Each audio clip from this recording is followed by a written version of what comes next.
Does anyone know where Ecuador is? Maybe is it in South America or is it in Asia? I'm hearing someone say South America.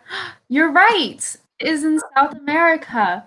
So Ecuador is here, kind of up at the top. It's between Colombia and Peru. Now, yeah, so it's America. It's the one right below North America.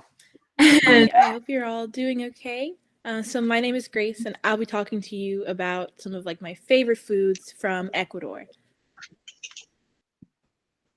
So Ecuador is in South America, as y'all have already said, and it's near Peru and Colombia. So if you ever go to Peru or you go to Ecuador or you go to Colombia, you'll find that some of the foods might be similar because those countries are all they're all kind of close together, so they kind of inspire each other in terms of food.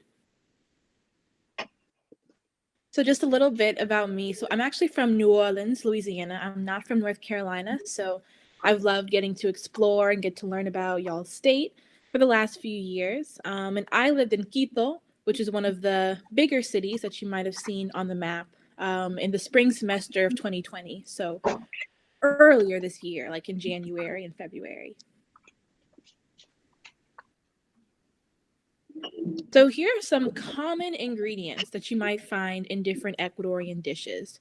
So we have potatoes. I love potatoes. I don't know if y'all like potatoes, but I love potatoes. There are so many different kinds of potatoes you can find in Ecuador, as well as beans. There are white beans, black beans, red beans, so many different kinds of rice dishes. So if you're used to eating rice, you could go to Ecuador and you'd already be pretty set because there's lots of delicious rice dishes. They also have a variety of meats, and some of the popular ones are chicken, especially like chicken on a grill, like maybe if you have like a cookout or something, or steak. And they're also in some really delicious food as well, includes eggs, fried eggs, scrambled eggs, and a sort of special food called plátanos. And plátanos are very similar to plantains. So if you've ever had plantains or like banana chips, those are kind of similar to what you might find in Ecuador. And so different dishes utilize any of these foods in a really yummy variety of ways.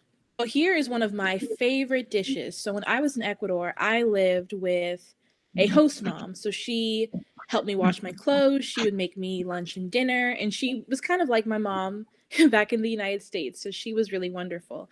And she would make these delicious dishes called locro de papa, so like a potato soup. So if any of y'all have ever had like cheese and potato soup or potato stew, that's basically what a locro is.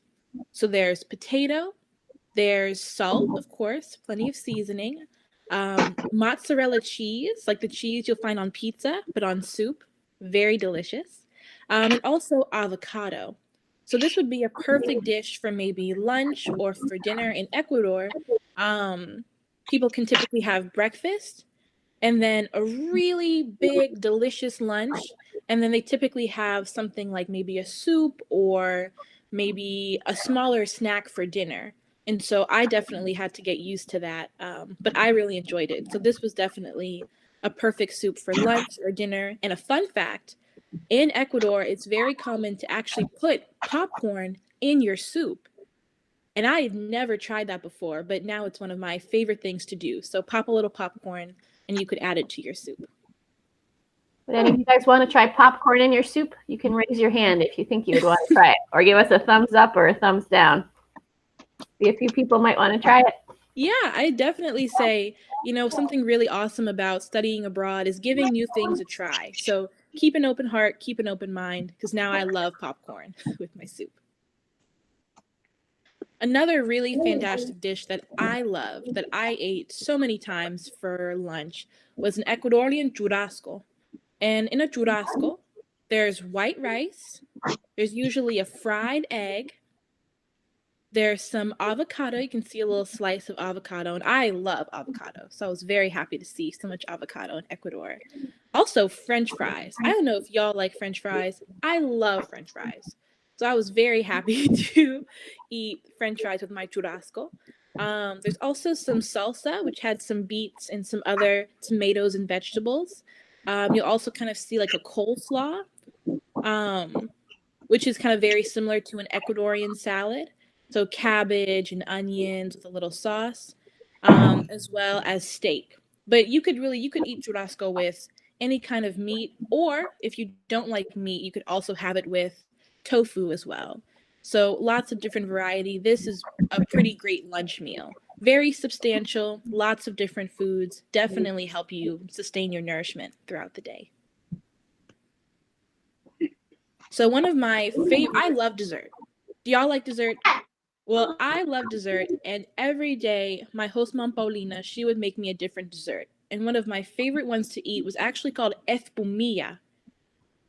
And it kind of looks like ice cream. So the first time I saw it, I thought it was kind of like a soft serve ice cream cone. But my host mom, she said, no, it's like whipped cream. And so an espumilla is like a whipped cream or a meringue with sprinkles. I love sprinkles. And also kind of like a fruit sauce. So one of my favorite espumillas I would get with like a blackberry sauce drizzled on top, and it was delicious. And it still kind of felt like ice cream, but it never melted. So that's kind of the great thing about espumilla. On a hot day, you can eat it and enjoy it, and it's just as sweet and delicious, but it doesn't melt on you like ice cream might.